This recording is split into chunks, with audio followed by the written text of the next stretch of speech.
Hello and welcome back to your favourite educational channel. তো আজকের এই ভিডিওতে আমরা গতকাল যে টপিকটি পড়েছিলাম অর্থাৎ ব্লিস নামক বইটি অর্থাৎ West Bengal board of secondary এডুকেশনের ইংরেজি পাঠ্য বই ব্লিস তার একটি গল্প ফাদার সেলফ, যার লেখক হলেন আর কে নারায়ণ। সেটার আজকে আমরা ইউনিট 2টা আজকে পড়ব। তো শুরু করা যাক। তো এখানে আমরা দেখছি যে কি লেখা আছে, Swami hoped that with this his father would be made to see why he must avoid school for the day. Swami আশা করলো যে এর ফলে হয়তো তার বাবা হয়তো বুঝতে পারবে, would be made to see অর্থাৎ বুঝতে পারবে সে কেন আজকে বিদ্যালয়ে যাওয়াটা অ্যাভয়েড করছে বা বিদ্যালয়ে যেতে চাচ্ছে না। But father's behaviour took an unexpected turn, কিন্তু বাবার ব্যবহার একটা আনএক্সপেক্টেড মানে অপ্রত্যাশিত মোড় নিল। হি propose to send a letter with স্বামী two the headmaster.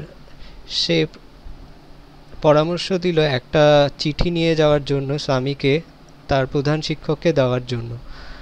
No amount of protest from স্বামী would make him change his mind.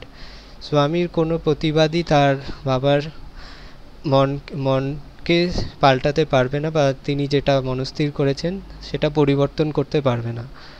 By the time Swami was ready to leave for school, তার স্কুলে যাওয়ার সময় চলে এসেছিল। Father had composed a long letter to the headmaster, বাবা একটা লম্বা চিঠি হেডমাস্টারকে অর্থাৎ প্রধান শিক্ষক মহাশয়কে দেওয়ার জন্য তৈরি করে ফেললো। He put it in an envelope and sealed it, তিনি সেটা একটা খামের মধ্যে ঢোকালো এবং সেটাকে বন্ধ করে দিল।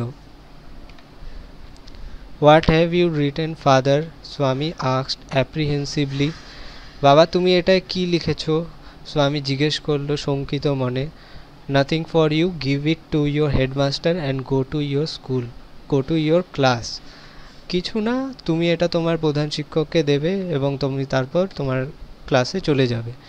Have you written anything about our teacher Samuel, তুমি কি এটা আমাদের যিনি শিক্ষক স্যামুয়েল তার সম্বন্ধে কিছু লিখেছো? স্বামী তার বাবাকে জিজ্ঞেস করলো। ইয়েস প্লেন্টি অফ থিংস, হ্যাঁ বেশ কিছুই লিখেছি।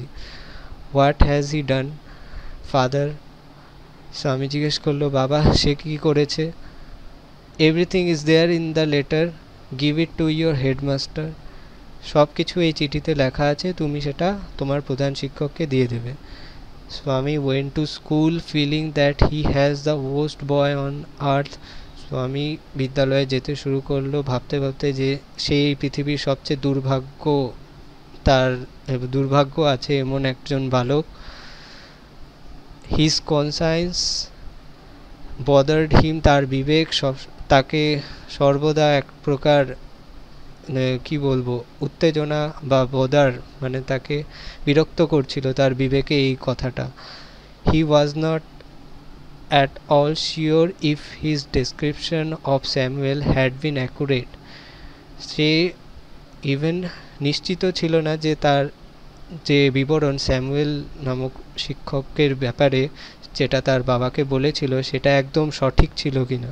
হি felt he had mixed up the real and the imagine, সে অনুভব করছিল যেন সে তার এক কল্পনা এবং বাস্তবটাকে এক করে দিয়ে তার বাবাকে একটা বিবরণ দিয়ে দিয়েছে।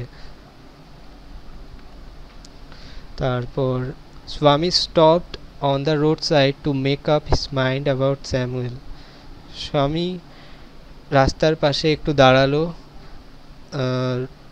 On the road side to make up his mind about Samuel, রাস্তার পাশে একটু দাঁড়ালো স্যামুয়েলের কথা ভাবতে যে স্যামুয়েল যিনি শিক্ষক তিনি আসলে কীরকম। Samuel was not such a bad man after all, Samuel সেরকমও খারাপ ব্যক্তি ছিল না যে যতটা স্বামী মনে করছিল সে ততটাও খারাপ না।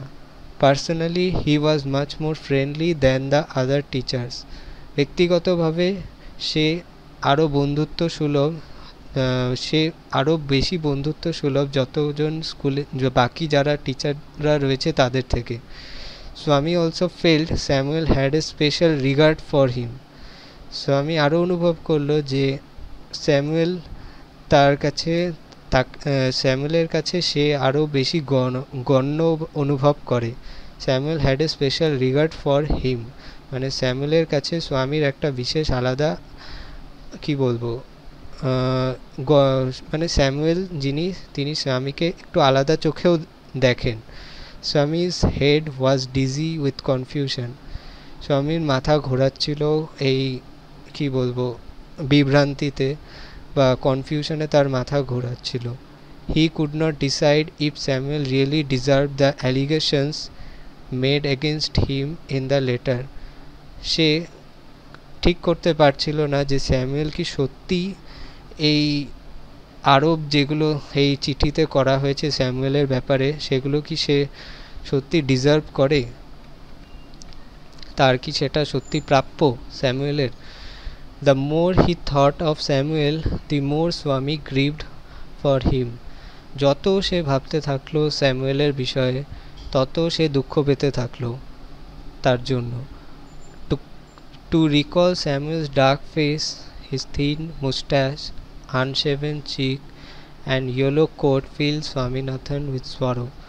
যত সে স্যামুয়েলের কালো চেহারাটা মনে করলো, তার যে মুস্ট্যাচ অর্থাৎ মোচ রয়েছে এবং তার যে শেভ না করা গালগুলো রয়েছে এবং তার ইয়েলো যে হলুদ রঙের যে কোটটা রয়েছে তার কথা যত মনে করলো স্বামী তত দুঃখ পেতে লাগলো। তো এই হলো ইউনিট 2। তো এখানে কিছু ওয়ার্ড রয়েছে যেগুলো হচ্ছে apprehensively, in a manner which expresses worry that something unpleasant may happen, অর্থাৎ শঙ্কনা বা শঙ্কিত মন যেটা বলে সেটাই হচ্ছে apprehensively. Dizzy, imbalanced and undecided state of mind, অর্থাৎ মাথা স্থির নেই বা মাথা ঘোরাচ্ছে এরকম অবস্থাকে বলা হয় ডিজি। তো আজকের এই ভিডিওতে এইটুকুই। আমরা তাহলে ইউনিট 2টাও আজকে এক্সপ্লেন করে ফেললাম, এর পরবর্তীতে আমরা পরবর্তী ইউনিটটা এক্সপ্লেন করব। তো দেখা হবে তোমাদের সাথে পরবর্তী ভিডিওতে। ভিডিওটি ভালো লাগলে অবশ্যই লাইক করবে এবং কমেন্টে তোমাদের কোনো প্রশ্ন থাকলে জিজ্ঞেস করবে আমাকে এবং চ্যানেলটি অবশ্যই সাবস্ক্রাইব করবে। তো thank you very much for watching this video.